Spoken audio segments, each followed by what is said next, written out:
Jesus, Diyos ko, iyong nasabi, humingi at kayo'y bibigyan, maghanap at matatagpuan ninyo, kumatok at bubuksan ng pinto para sa inyo.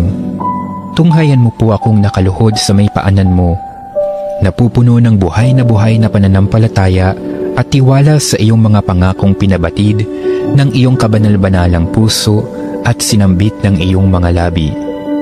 Narito po ako upang hilingin ito.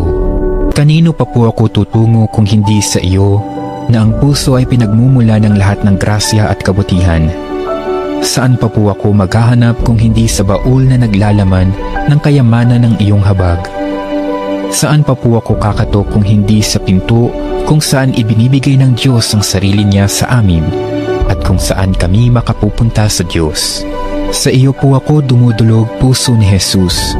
Sa iyo po ako nakatatagpo ng aliw kapag nahihirapan, pagtatanggol kapag inuusig, lakas kapag nabibigatan sa pagsubok, at liwanag sa dilim at pagdududa. Minamahal kong Jesus, maigting po akong naniniwala na kaya mong ipagkaloob ang biyayang aking hinihiling. Kailanganin man ito ang isang himala. Naisin mo lamang ito at matutupad na ang aking panalangin. Inaamin kong ako'y hindi karapat-dapat sa iyong mga biyaya, ngunit hindi ito dahilan para panghinaan ako ng loob. Ikaw ay Diyos ng habag at hindi mo tatanggihan ang isang pusong nagsisisi. Tingnan mo nawa po ako ng may habag at mababatid ng iyong puso sa aking mga kasiraan at kahinaan ang dahilan upang pagkalooban ang aking mga panalangin. O banal na puso, anuman ang iyong pasya sa aking hiling, hindi po ako titigil na sambahin, ibigin, purihin at pagsilbihan ka. Jesus ko, ikalugod mo nawang tanggapin ang pagsasagawa ko ng ganap na pagsang-ayon sa mga atas ng iyong kaibig-ibig na puso na aking tunay na hinahangad na matupad kasama ng iyong sanilikha magpakilanman.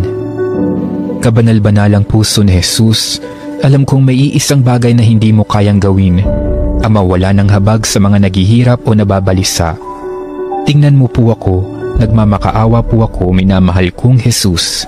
Ipagkaloob mo ang grasyang aking hinihiling sa iyo sa pamamagitan ng kalinis-linisang puso ng iyong madalamhating ina. Ipinagkatiwala mo ako sa kanya bilang kanyang anak, at ang kanyang mga panalangin ay napakamakapangyarihan sa iyo. Amen. Kabanal-banalang puso ni Jesus, maawa ka sa amin. Kalinis-linis ang puso ni Maria, ipanalangin mo kami.